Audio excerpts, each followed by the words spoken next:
सुबह लगभग 5 बजे हम सभी लोग उठ गए और सारा सामान इकट्ठा करके आगे के सफर पर चल दिए। 1 घंटे की चढ़ाई के बाद हम पहाड़ पर पहुंच गए और उसी समय सनराइज हो रहा था।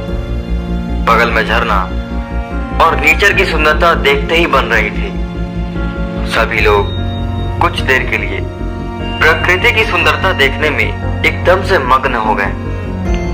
दरअसल इस जगह पर आने का मुख्य कारण यही सुंदरता को देखना था। हम लोग इस बार अतुल भैया के कहने पर इस अनजान जगह पर आए हैं। मैंने कहा, अतुल भैया बहुत बहुत धन्यवाद ऐसी जगह लाने के लिए। सुधीर भैया और राकेश ने भी अतुल भैया की बहुत तारीफ की। अतुल भैया ने कहा, अभी देखते जाओ आगे आगे और भी बहुत सी मस्त चीजें देखने को मिलेंगी। कुछ देर आराम करने के बाद हम लोग आगे बढ़ने लगे। वास्तव में ये जंगल बहुत ही सुंदर था। इसके पीछे का कारण ये था कि ये जंगल शहर से बहुत दूर था और सुनसान होने के कारण ज्यादा लोग यहाँ पहुंच भी नहीं पाते थे। हम लोग का इस जंगल में आना मकसद कुछ और ही था। दरअसल अतुल भैया पैरानॉर्मल इन्वेस्टिगेशन में अनजान जगहों के विषय में पीएचडी कर रहे थे और सुनसान जगह का रहस्य उजागर करने में माहिर थे। बस उनकी एक बात मुझे अच्छी नहीं लगती थी, वो थी ईश्वर पर आस्था का ना होना। लेकिन ये उनका स्वतंत्र विचार था, इसलिए मैं उनके इस विषय पर कुछ भी नहीं बोल सकता था।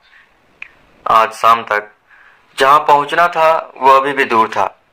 दोपहर का समय हो गया और सभी को भूख भी लगी थी। सुधीर भैया ने कहा, चलो कुछ देर आराम कर लेते हैं और मैं सबके लिए कुछ बना देता हूँ।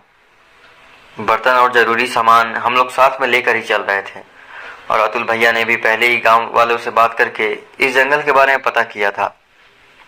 वैसे तो इस जगह का क्या रहस्य था वो तो अतुल भैया ही उजागर कर सकते थे। बाकी सुधीर भैया और मैं और राकेश तो बस घूमने का आनंद लेने आए थे। हम लोग बस कुछ ही देर में मैगी खाकर फिर से निकल पड़े, क्योंकि अंधेरा होने से पहले हमें उस स्थान पर पहुंचना था। अंधेरा होते होते हम लोग अपनी मंजिल पर आखिरकार पहुंच ही गए। लेकिन वहां पहुंचकर हमने देखा तो सबके सब कुछ देर के लिए एकदम से चकित रह गए। सुधीर भैया ने कहा, अरे ये क्या, इस जंगल में ये गुफा, कौन आता होगा यहाँ? अतुल भैया खुश थे क्योंकि गांव वालों ने उन्हें सही बताया था, लेकिन इस जगह पर आने के लिए मना भी किया था। लेकिन ये बात केवल अतुल भैया ही जानते थे। मैं, राकेश और सुधीर भैया इस सच से अनजान थे। अतुल भैया ने कहा, कुछ नहीं, ये एक पुराने गुफा में मंदिर है और गांव वालों ने बताया था कि यहाँ सिर्फ महाशिवरात्रि और श्रावण में ही लोग दर्शन करने आते हैं। ये बात अतुल भैया ने हमें सबसे झूठ बोला था, क्योंकि वो जानते थे इस डरावनी गुफा के बारे में अगर कोई भी मंदिर नहीं था। लेकिन जब मेरी नजर धागे और सिंदूर पर से बने उल्टे स्वास्तिक पर पड़ी तो मेरे मन में कुछ बुरे संकेत आने लगे। अंधेरा हो चुका था। अतुल भैया ने कहा, आज हम यहीं रुकेंगे। मेरा मन तो बिल्कुल भी नहीं कर रहा था, लेकिन सबको साथ रहना बहुत ही जरूरी था। लेकिन मैंने कहा, भैया जहां रुकना है वो मैं और राकेश देख कर आते हैं और आप लोग लकड़ियों की व्यवस्था कीजिए। गुफा से कुछ ही देरी पर मैंने और राकेश ने दोनों टेंट लगा दिए, क्योंकि जंगल में हर जगह आप टेंट नहीं लगा सकते हैं। कुछ देर बाद अतुल भैया और सुधीर भैया भी टेंट के पास लकड़ी लेकर आ गए। लेकिन राकेश पहले ही दिन की घटना के बाद से कुछ डरा हुआ सा लग रहा था और उस रात की घटना का जिक्र फिर से नहीं करना चाहता था।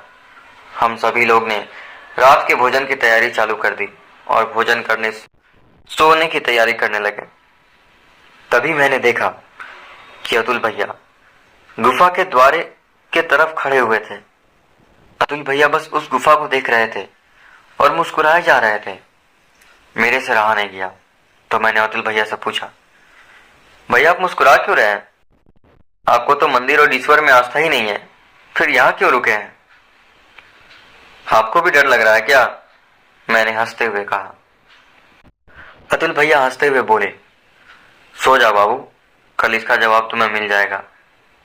मेरे कुछ समझ में नहीं आया और मैं ज्यादा दिमाग लगाने की कोशिश भी नहीं की, फिर हम दोनों अपने अपने टेंट में चले गए।